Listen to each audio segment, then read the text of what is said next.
Hi, Emily from WTI here. We're a little bit plant obsessed in this family, and if that describes you at all, you know the importance of a good fertilizer. So after doing a ton of research, my husband and I came across this brand, GS Plants, and specifically this Ocean Magic fertilizer.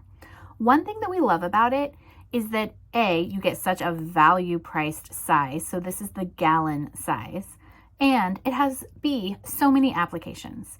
So you can add an ounce to a gallon to do watering of your houseplants, as you can see here. We also add an ounce per gallon to water our very large plant wall installation. And there's a ratio that you can use for hydroponic growing as well.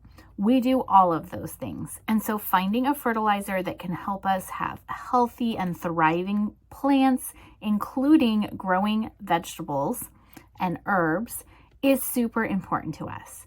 And this fertilizer checks all the boxes. It has dozens of micronutrients and minerals that are missing often from our soil and replenishes the soil to help grow healthy, happy plants. We've been super happy with the results from this plant fertilizer. I think you're gonna love it too, but that's my point of view.